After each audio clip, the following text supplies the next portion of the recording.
Hey, Russell Chow here with your Christian Fellowship, and just want to start doing some um, training videos. Very simple. I'm not an expert on anything, but just to share some of my thoughts and my experiences.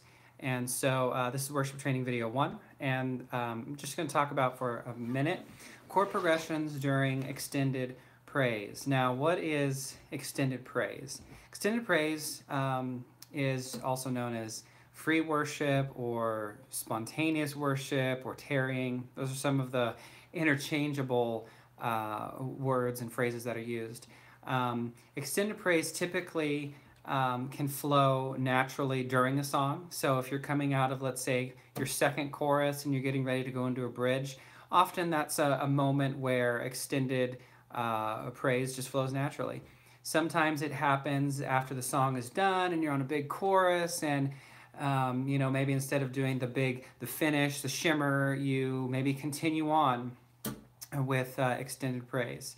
Sometimes it can be more spontaneous.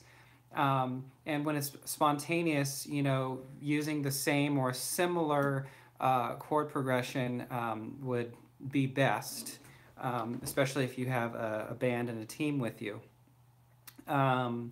In today's worship culture, often extended praise is already kind of written into the song. So it makes it, for the congregation, it makes it feel spontaneous, but it isn't spontaneous, and that's okay. No opinion on that. I actually like when it's written in because it just creates momentum and energy for worship. But, just so you know, that is kind of a more common practice. It's really important if you're trying to build that part of your life. There's nothing better than practice. And practice in two ways. One being intentional, saying I'm going to play the song. I'm going to intentionally try some extended praise, tarrying, spontaneous, whatever. And also just your closet time with the Lord, because we do want spontaneous things to flow out of your well. Okay.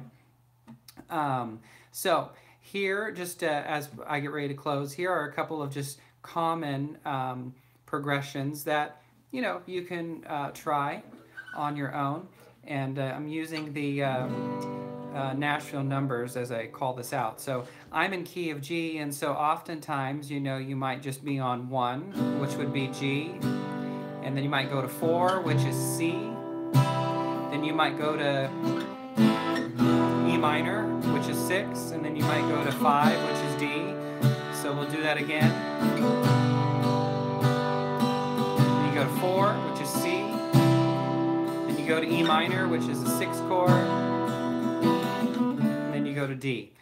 Sometimes, depending on where the song lands, you might land on the 4 chord. So again, I'm in key of G, so I might be riding on C, and then go to D, and then I might go to E minor,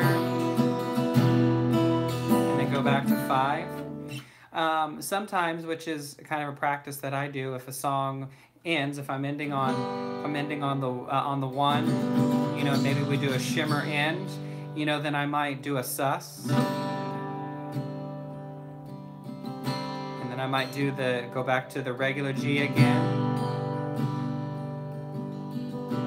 and then I might do the sus again, G sus. Okay, and that could be big or small.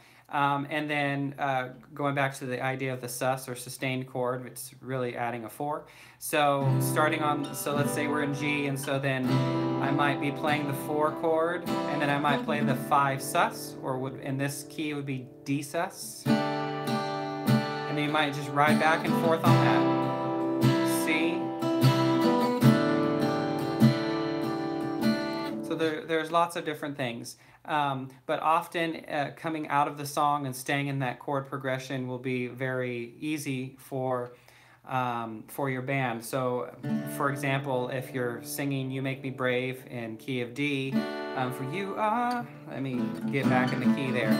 For you are for us, you are not against us, champion of heaven, who made a way for all to enter. then I went to the G, to the A, and then went back to the G. Okay, so that's part one. All right.